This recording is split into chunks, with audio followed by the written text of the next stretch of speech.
Hello दोस्तों, कैसे हैं आप सब। मैं राकेश कुमार पांडे और आप देख रहे हैं एडीआर के स्टडी सेंटर। तो आज हम लोग पढ़ने वाले हैं भाषा की परिभाषा, यानी कि व्याकरण का एक भाग है भाषा की परिभाषा। भाषा किसे कहते हैं उसकी परिभाषा को जानना जरूरी है, क्योंकि दोस्तों आज तो हम लोग बात करते हैं लेकिन ये नहीं जान पाते हैं बच्चों कि भाषा की परिभाषा क्या है। भाषा किसे कहते हैं। भाषा यदि कोई पूछे कि भाषा किसे कहते हैं बच्चों, तो वो बोलेंगे कि भाषा भाषा तो हिंदी को कहते हैं, अंग्रेजी को कहते हैं, लेकिन उसके डेफिनेशन यानी कि परिभाषा को कोई भी डिफाइन नहीं करता। तो आज हम बताने वाले हैं भाषा की परिभाषा। भाषा किसे कहते हैं।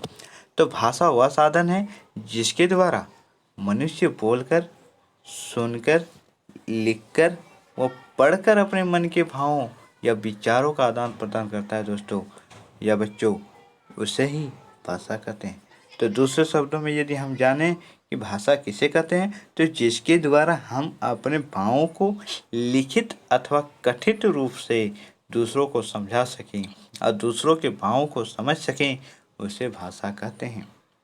सरल शब्दों में यदि जानना चाहते हैं, यदि इतनी बड़ी बड़ी चीज़ें याद नहीं हो रही है, सरल चीज़ों में जानना चाहते हैं, तो सामान्यतः भाषा मनुष्य की सार्थक व्यक्त वाणी को कहते हैं। डॉक्टर श्याम सुंदर दास के अनुसार मनुष्य और मनुष्य के बीच वस्तुओं के विषय अपनी इच्छा और मति का आदान प्रदान करने के लिए व्यक्त ध्वनि संकेतों का जो व्यवहार होता है उसे भाषा कहते हैं। जो दूसरे विद्वान हैं डॉक्टर बाबूराम सक्सेना, उनके अनुसार भाषा जिन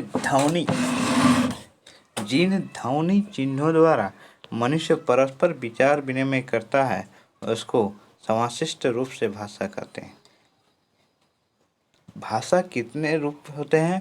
भाषा तो ऐसे हम जानते हैं 3 रूप में होते हैं बच्चों, लेकिन यहाँ पर 2 भाषाएं बताई गई हैं, पहला मौखिक और दूसरा लिखित। लेकिन सांकेतिक भाषा को क्यों नहीं माना गया, आइए जानते हैं।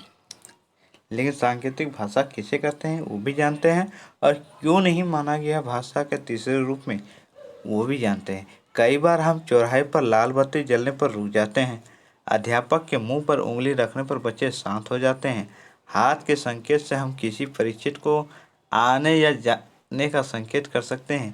यह सांकेतिक भाषा का रूप है। इसे भाषा के रूपों में नहीं गिनते, क्योंकि यह जरूरी नहीं कि संकेत कर्ता द्वारा किया गया उद्देश्य ही देखने वाला ग्रहण करे, है ना दोस्तों। सांकेतिक भाषा किसे कहते हैं।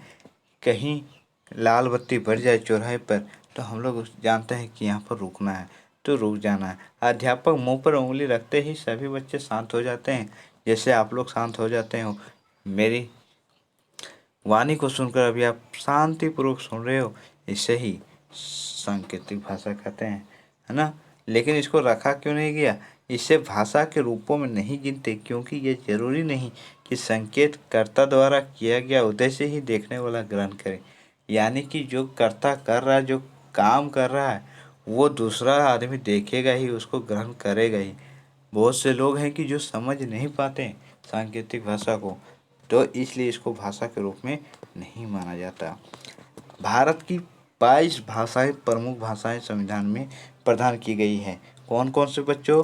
पहला संस्कृत, हिंदी, सिंधी, तमिल, तेलुगु, मलयालम, गुजराती, मराठी, पंजाबी, कोंकणी, कश्मीरी, उर्दू, उड़िया, असमिया, कन्नड़, बांग्ला, नेपाली, बोडो, डोगरी, मैथिली, संथाली और मणिपुर आदि। ठीक है दोस्तों। भाषा का क्या उद्देश्य है। भाषा का एक ही उद्देश्य है, संप्रेषण या विचारों का आदान प्रदान करना। यानी कि जो हम लोग भाव है उसको आदान प्रदान करना ही भाषा का उद्देश्य।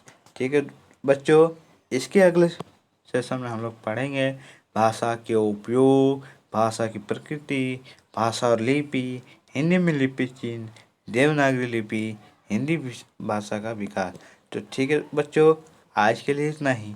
जय हिंद, जय भारत।